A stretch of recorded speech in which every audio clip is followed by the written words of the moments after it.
15 दिवसांत खूप जास्त वजन वाढवणे शक्य नसले तरी योग्य आहार आणि दिनचर्या पाळल्यास निरोगी पद्धतीने वजन वाढवण्यास सुरुवात होऊ शकते. काय खावे? 1. दिवसातून 5-6 वेळा खा. सकाळचा नाश्ता कधीही चुकवू नका. दर 3-4 तासांनी काहीतरी पौष्टिक खा. दुसरं आहे प्रथिने. प्रथिने आहारात वाढवा. दूध, दही, पनीर, अंडी, मूग, हरभरा डाळी, शेंगदाणे, बदाम, काजू. तिसरं आहे कॅलरी वाढवणारे पदार्थ जसे की केळी, खजूर, मनुका, तूप इत्यादी, शेंगदाणा लाडू, पीनट बटर इत्यादी आपल्या आहारात सामील करा.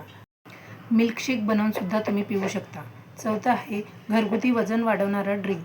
1 ग्लास दूध प्लस 1 केळ प्लस 4-5 खजूर प्लस 5 बदाम हे मिश्रण सकाळी किंवा व्यायामानंतर घ्या. काय करावे? रोज 30-45 मिनिटे हलका व्यायाम करा. 7 ते 9 तास झोप घ्या. भरपूर पाणी प्या. ताण कमी ठेवा. 15 दिवसांसाठी साधा आहार. सकाळी दूध प्लस 2 केळी प्लस सुकामेवा. नाश्त्यात पोहे किंवा उपमा प्लस दही. दुपारच्या जेवणात भात, डाळ, 2-3 पोळ्या, भाजी आणि तूप. सायंकाळी शेंगदाणे किंवा अंकुरित कडधान्ये खा.